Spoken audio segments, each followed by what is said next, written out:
Do you ever like just walk by a couple and you're like, oh my God, are they brother and sister? Oh no, they're definitely not brother and sister because they're making out. The fact that everybody feels like a guy who's under 6 foot is somehow short, which is so wild to me because I think I read census data that the average American male is like 5'9". Looking similar has nothing to do with, it's not really a great predictor of success. Or compatibility. But I think the more quote unquote successful ones of these are the ones that are more subtle. But I'm talking about just the instant, like I look at you. And so that's why I also think the show right now, Love is Blind, is so fascinating. Okay. Because I don't believe in it. I don't think love is blind. All right. Welcome to As You Should, the podcast for women who have lived enough to know better and still occasionally choose chaos anyway. Whether you're thriving, surviving, or just showing up, you're in the right place. We're your hosts. I'm Alex. I'm Bijl. And this is your space to speak your truth, set the standard, and laugh at what we shouldn't have done, but probably did anyway. So let's get started with As You Should. Okay. So what are we talking about today, Alex? So, do you ever like just walk by a couple or a person and their pet and you're like, oh my God, are they brother and sister? Oh no, they're definitely not brother and sister because they're making out. Or you're like, that dog and that person for sure look alike. Like, has that happened to you? 100%. 100%. Yes. Yes. I feel it happens all the time. So that is like, it has to do with something called the mere exposure effect. And it is saying like, the more you see something, the more familiar it becomes and the more attractive it becomes to you.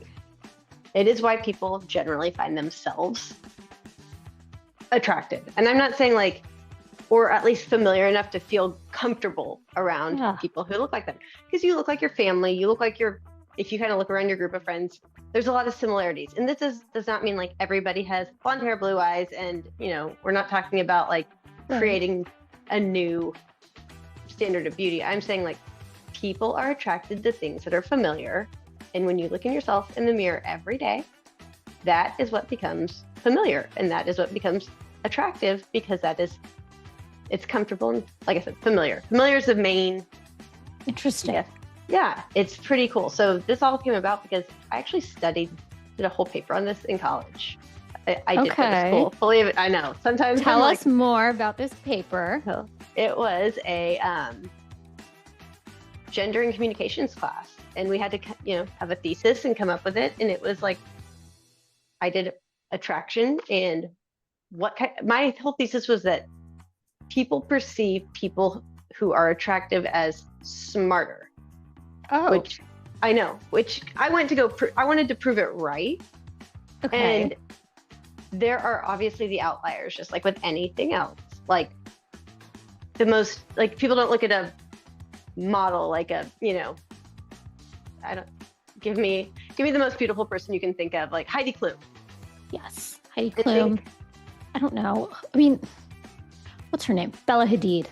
Right. You don't obsessed look with at them. Her look. Right. Absolutely stunningly gorgeous. Yes. Even, like universally beautiful, right? Like that's a whole thing. Because they've actually got very standard features, meaning like they're very symmetrical. There's some very just basic standards of beauty that come here, but like they are generally like appeasing to the eye because everything is even, symmetrical, and in pictures airbrushed to the nines. But that being said, you wouldn't look at them and be like, they're so smart. And then you don't look at people who are severely in our world unattractive, or I mean, just speaking truth here, I'm not trying to offend anybody, but like, and think they're the smartest person. It usually lies somewhere kind of in the middle, like, but height does have something to do with being perceived as smarter. Like people will generally see a 6'1" brunette male as the smartest person in the room, just universally. And it has to do with which is wild. That is who usually ran companies, like historically. And that is who usually was like an athlete who was running the team or coaching the team. It was always these very, and I say standard, and then that became more attractive. It's interesting. So I kind of diverted away from like the familiar as sexy topic, but like that's where the whole thing came from, was kind of trying to say like people find people who are attractive, they trust them more, they think they're smarter, they go to them for leadership and advice because if they look this way, they must know something I don't, right? Like that was I do think that's really something that comes up a lot with height and men, like that whole like 6'5" trust fund, that whole trend, and the fact that everybody feels like a guy who's under 6 foot is somehow short, which is so wild to me because I think I read census data that the average American male is like 5'9". So like, yes, let's chill with the 6 foot. I mean, I say that as somebody who's barely 5'3", so I feel that a little bit of heightism is, we could take that down a notch. We totally could, but with women, it's not the same. That's so believe true. it or not. What are some of the differences? So with women, it's like, I mean, they still say that taller, like 5'6" to 5'7" is generally considered, like that's who people look to for like as established people. I don't know if that's because as kids, like women were 5'5", 5'6", I don't know, or 5'4", 5'5", and then the ones who were in leadership positions tended to be taller, or because those were the people that these attractive men were with. I don't know. I can't, to be very fair, I cannot go back that many years in my brain and quite remember what it was. But what they said is that also it's brunettes are the most trusted across the board. Like it does not matter beyond, like gender doesn't matter. Gender doesn't matter. If you have darker hair, you're generally thought of as more intelligent. Blondes are never given the benefit of the doubt, but once they prove themselves, usually exceed expectations. Nobody expects much from a, and this is all at least 15-year-old data at this point, but it goes to that's like the whole Paris Hilton thing. She plays into that so much, right? Like, and objectively, she's incredibly intelligent. That's now established. But in the early days, she really leaned into the kind of, I don't know what's going on, doe-eyed, I guess, for lack of a better term, doe-eyed dummy. I don't mean that to sound like... No. But she played the discard well. And she owned it. They had this simple life. They had they took that and they were like, oh, I don't know how to do basic things. Like, help me. It was a modern day damsel in distress, but she didn't need anything from those men or anybody else because, well, thank you, daddy, I guess, or mommy in this case. At that point, for sure. And now, look at her. I know. But like, she really made her own empire and she has done a lot for herself. And I'm actually I watched her show. I'm pretty impressed by her as a person. And I love that show. I know. And she owned it. But also, how much does she look like all of her dogs? You're right. They do have like very angular features. She prefers a dog with angular features. And so, 100%. And you might be thinking right now, like, I don't look like my spouse or I don't look like my partner. I guarantee you go start pulling baby pictures. You start pulling teenage pictures of you guys at different stages, same ages. Yeah. And there's going to be some similarities. Now, I'm not saying everybody looks identical to their partner. That is not what I'm saying. I am saying there are features and underlying things, expressions, mannerisms that you see that you are familiar and are attractive. And that is why you end up, you have a quote unquote type. Dressing alike. I think like couples over time start to dress alike. And like this even happens with girlfriends. Like my friend Jamie, shout out Jamie, we will get ready separately when we were living next door to each other, walk out and wearing the identical outfit. Identical, like shoe color, hairstyle, color of the shirt, everything, same cut of jean. And we still do it to this day, 25 years later, living in totally different cities. When we get together and go on a trip together, we walk out in the same outfit, at the very least, the same color palette. And when I tell you how crazy it is, because if you were to look at our closets, you'd be like, they don't overlap at all in style, but somehow we end up matching. Somehow we end up matching. So it's like, is that what you mean too? Because you can find familiarity in fashion. So many things. I mean, and that's like similar interests, like those things all align. Like music, what you're reading, what you enjoy, the foods you like, all these things. I'm not saying, again, not everything is going to be identical, and that's what makes us all fun, but like you will be naturally drawn to people who are going to the same things that you're going to, or have the same, you'll notice kind of similar laughs even, or similar smiles. Like, have you looked at friend groups lately? Especially like I'm going to go to like the Gen Zers. They all do dress alike, and I think that's on purpose. I think they do it in group text and just they decide what they're going to wear, and they all do a different version of it, but look the same anyway. It's like the 25-year-old girl uniform. Yes. For the day. Yes. But there is absolutely a uniform. And they all start doing their hair the same, and they all start doing their makeup the same, and they all kind of start assimilating to become one. Like whether their hair color is all the exact same or not, like you can kind of look at them and be like, they all kind of look the same. Like maybe they're a group of cousins when they're not, because I mean, and also people are going to try and match beauty standards across the world every time. For sure. Just, I say, look at your partner, and like, again, if you don't believe me, pull baby pictures, pull parental baby pictures. If it's not them directly, pull grandparents. Like it doesn't just have to be your direct partner. It can be the family, the friends, the people, who they're around, because something more subtle. It usually is. But then like, I look at like, because my ex-husband and my fiance look nothing alike in my mind.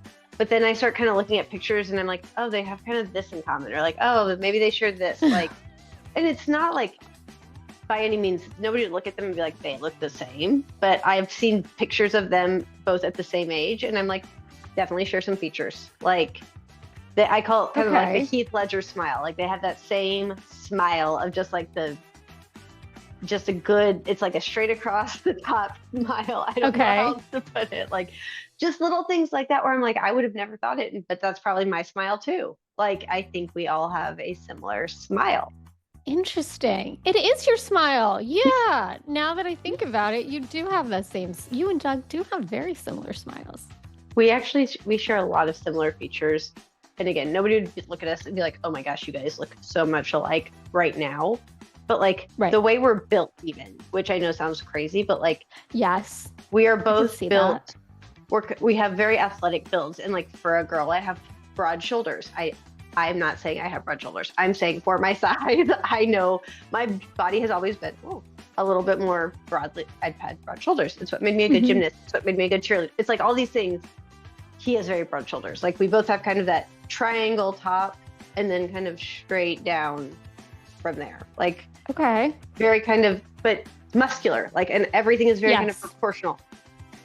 I am obviously the female version of this, but like generally speaking, we have similar bodies. Like I will be throwing a monkey wrench into this whole thing though, because if I were to look at Steve and I, we don't have a similar body type, similar smile, similar jawline, eyes, like none of it matches. Your mannerisms are identical. Well, okay. So that's the thing. Like, do you think that was, I wonder if that's how it was at the beginning? Like, go back to 2007. Was it really like that? Or have, over the years, we have fused into this, like, mind meld of a couple that has the same mannerisms because we're in each other's space for so many years?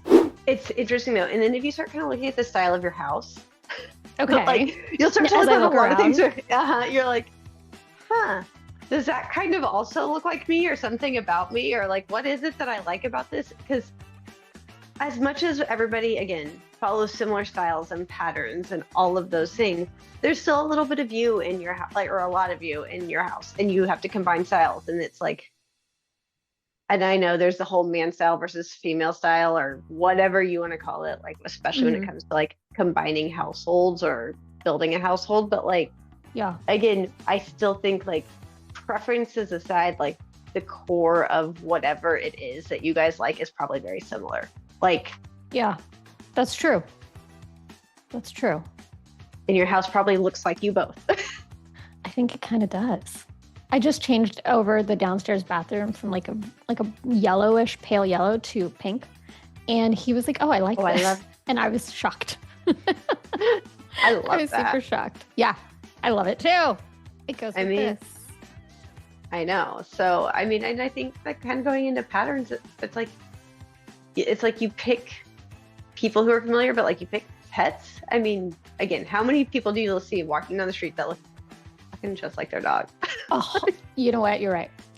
And like I don't know if it happens at first. I think that's another one that happens with time. I swear, like when you first pick the dog, does it really look like you? But then it starts to, and you start to see the similarity. Maybe it's more that, just like constant looking at the same pet, you start to notice. Which and is I think, what you're but saying. I think as puppies and like even if they aren't a puppy, if you adopted them as like an older pet, like there's features in it that are familiar. And maybe it's familiar to an old dog, maybe it's a childhood dog, something like that. But usually, pets fit with families for a reason. So true. And it's just fascinating, like, because once you have an awareness around it and you start looking, you're like, holy shit, everybody looks like their dog or cat or whatever it may be. And everybody looks like their spouse or their spouse's parents. Yeah. Yeah, they really do. Okay, I'm sold. I'm bought into this. No longer feeling like it's a theory. It's now just fact. It's just fact. Looking similar has nothing to do with, it's not really a great predictor of success. Or compatibility. No. Right. I think it's just, I think what it is purely that's physical. it's an initial attraction. Okay. But I think the more quote unquote successful ones of these are the ones that are more subtle. But I truly think that like, if you go back to especially like, and this is going to go, and I don't mean to, I'm not trying to offend anybody culturally, like anything like that. But like, if you look at even like Black people, they're usually more attracted to other Black people because that is familiar. Indian people more attracted to other Indian people, white people more attracted to other white people. Like, yes, there's a lot of crossover, but people who have very strong features from a very specific part of the world are going to find the people that look like them probably more attractive, because now they might be fascinated. Like a man who's only ever been in Russia and has only ever seen that very like strong Russian woman, and I'm saying that because they have a look and you know what it is. I know you know what it is. Yeah, 100%. And he sees a Chinese lady for the very first time. He might be fascinated by her, but there's probably not a huge attraction. You think? I think now. I'm not talking about fetish. I'm not talking about anything like that. I'm talking about like, we're not talking about true, like you are attractive to me because there's something familiar about it. Now, there could be a personality thing. There could be something else, but I'm talking about just the instant, like I look at you. Yeah. And so that's why I also think the show right now, Love is Blind, is so fascinating. Okay. Because I don't believe in it. I don't think love is blind. Okay. So I'm going to address both of those things. I'll go back. So I'm in an interracial marriage, as you know. And so physically, Steve and I already said this, we don't look anything alike. And his background is European, Jewish. I am Indian from the subcontinent of India, and ethnically speaking. And we were instantly physically attracted to each other. Like, but I think you guys do look alike. You think? Okay, so then it's not skin, it's not features. Correct. But I'm saying though, like you have a very, and I hope you don't get offended by it, you have an Americanized Indian look to you. Like, yes, you have the coloring that's very Indian, and like Indian. Yeah, I'm brown and proud. And what can brown do for you? You guys are stunningly beautiful, like the skin, the hair, everything. But you have assimilated more to the American United States version of what's beautiful. Okay, so since we're talking about, to some extent, beauty, I recently did a beauty thing. I got, like, I don't think it's permanent. It's semi-permanent eyeliner. Yeah, so yours? I'm like, low-key obsessed with the eyeliner. I feel like I don't have to do my lashes. Granted, it was like not even that painful. It was a little bit painful because I had to go in twice. You always have to go in twice. The first time I had plenty of time to numb, but the second time I was really tight schedule. So I was just like, do it. We don't have time to numb my eyes. Just do it. But I mean, that says how little, it's like not that bad. But all that to say, I think that is a beauty standard that is cultural in a lot of ways. I think eyeliner is really important. For sure in Indian culture, I think even, I venture to say in the Middle East, but not my area of expertise at all, but in Indian culture, we're really into eyeliner. And that kind of speaks to the familiarity piece. So I ask you now, any beauty procedures, things that you feel, number one, that you love, obsessed with, or opposite, or like, I'm never going to do again? Just curious. Ooh. I don't know if it's as much of a beauty procedure, but I love getting a skin pen, like where they go in, like do the bajillion needles. It's like the thing where it looks like, it's more or less like a tattoo gun, but it's bigger and it has anywhere from, I think 32 to 96 needles, depending on what your goals are, but they're tiny. And you numb your face for 40 minutes before, but like you don't know it. And it feels like, if you've ever gotten a tattoo, it feels like that, but your face is numb. So, but it's like that same kind of like, it's like a laser, like a warm, and there's a little fan on your face, so you don't even really notice it. But they go through, and what it does is it creates a bunch of micro holes in your face, and it makes your body create collagen and turn over all that skin. And it's like, because you're purposely damaging your skin, going very deep, so your body creates the collagen, and it like gives you a natural plump and gets rid of the top layer. Like you peel for 3 days and you look like my girl Natalie. She's awesome. Shout out to Natalie. She goes all the way down my neck, but a lot of my necklines have gone away. But it looks like somebody has strangled me, like because it's my sister saw me and she's like, what happened to you? She's like, who do I need to go kill? I was like, well, please don't, because I paid for her to do this, and it's a beauty thing. So yes, we pay good money to be in pain. It is, but it's one of those things, and it makes Botox last longer. It makes your skincare last longer. It makes everything else last longer, because your body is doing all these things naturally. Like it's creating the collagen, it's getting rid of the wrinkles, it's doing these things. Okay, so we should be doing this, and then when it's healed, then going to get our Botox. She did both of, so you do them, like you do 3 at a time, like 30 days apart generally. So you do it like, and so it's and then I think you can do 1 a year after that to kind of maintain, or as many as you want, but like you don't need them monthly forever. I think you could probably do them as often as you wanted, but depending on where you are in your skincare like world. I am by no means an expert, so, but when she did it, the last time she did it, and then she did my Botox afterwards. And by the time I went to go do Botox again, she was like, you really don't even need it. But I had a trip coming up that was a couple weeks away, and I had a bunch coming up, and I just wanted to get it done. Yeah.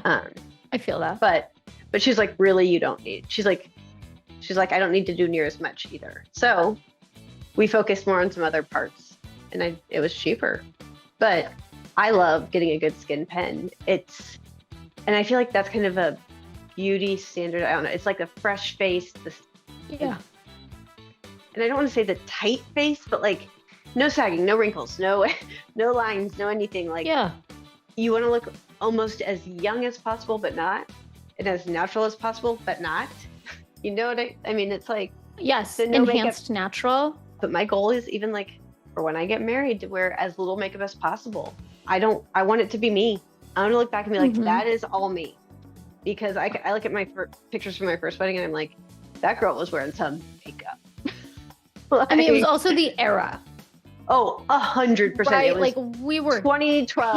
Pancaking layers, like chisel that shit off. Fake lashes, and I do not need fake lashes. Like I've got very great, thank you, mom, grandma, whoever they came from. Like, thank you for those lashes. But like, I just look back and I'm like, it's like everything looks heavy. And yes, I feel the smoky eye that was so big. I did like a golden, I had like a golden smoky eye. I don't even know how to. That's awesome. That's kind of awesome.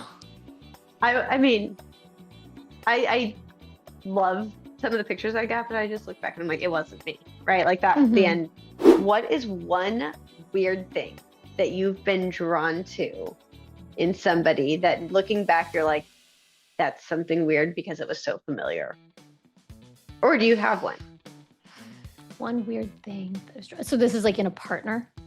In a partner that you like look back and you're like, oh my God, that was so because my parents did that, or that's so because I grew up around this, or whatever it may be. Like just something that you're like, you would never think of that was like, you have to do a little bit of, I probably should have prepped you for this one better. Okay, no, I got it. Because until Steve, every single guy I dated, whether it was a short couple months or if it was something that lasted years, we would hotly debate nonsense. And when I say nonsense, I mean like anything. It was just constantly like that was where the passion came from, was kind of being argumentative.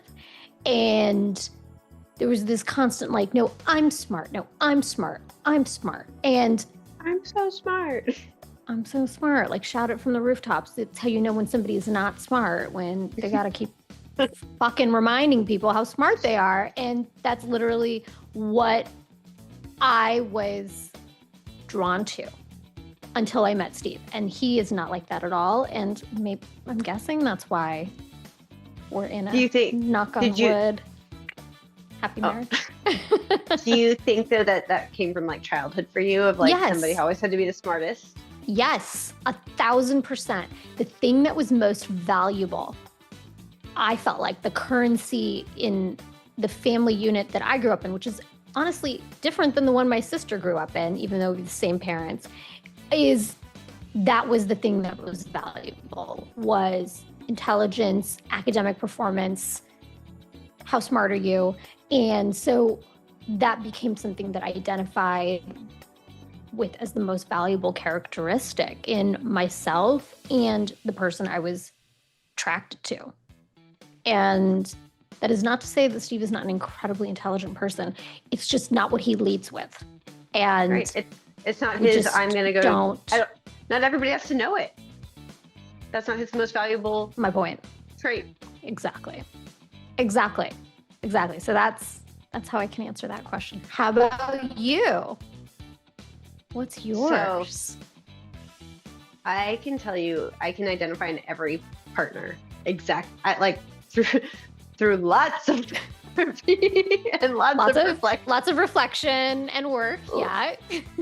I can identify the good and bad in every, and I say serious partner. I'm not talking about like just the dating. I'm talking about like anybody who I was with for any period of time, why I was attracted to them. And rather than harping on a lot of the old ones, because the ones that were the most successful, whether I was ready for a successful relationship at that point in my life or not, are where the men were more like my dad, but had my mom's sweet and caretaking side, if that makes sense. So my dad is nurturing. Exactly, a nurturing male. My parents always were the center of attention, whether they wanted to be or not. They both have natural charisma. People were drawn to them, but they never had an ego about it. And I think that's the biggest thing, that I don't like ego. And every unsuccessful relationship I've had that person's had charisma, that person has had those things, but they want you to know it. Kind of like you were saying, like they want to be the most liked, they want to be the smartest, they want to be the one that everyone goes to. But the things that both my parents did that like they kind of just were who they were, and people liked them and enjoyed them. And now Doug people just like him. He's easy to get along with. No, you don't know how smart he is. You don't know how anything he is because he's quiet until he's not. But he's more like I was, like kind of growing up. Like you don't have to be the loudest. You don't have to be the most obnoxious. You don't have to be the sparkliest to be noticed and to have people like you and to be like And so I don't know. I don't know if that answered it well or not. I think so.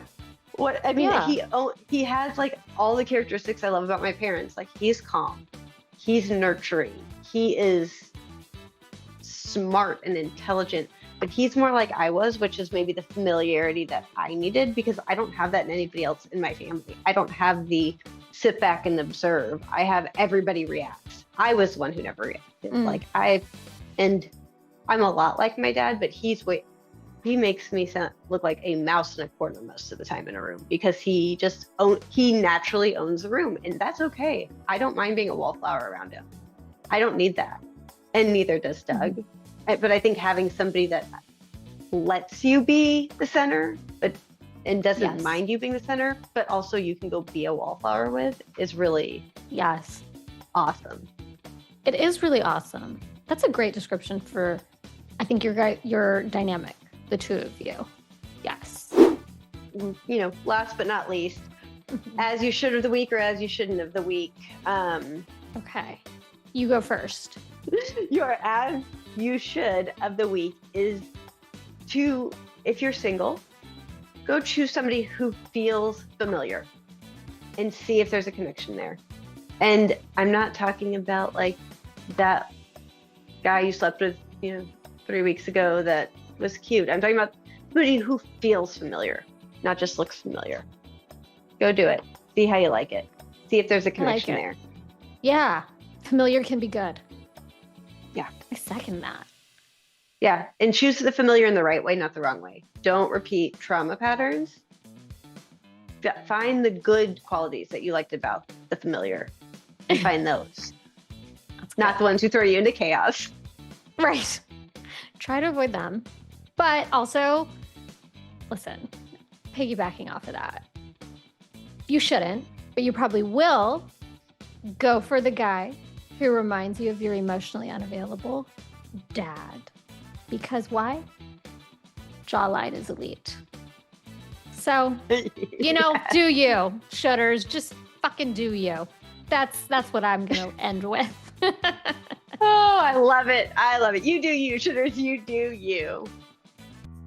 And as always, follow us on socials, As You Should Pod, on TikTok, on Instagram, and that's also where you can find us on YouTube, which is hopefully where you're watching this. Love you guys. Bye.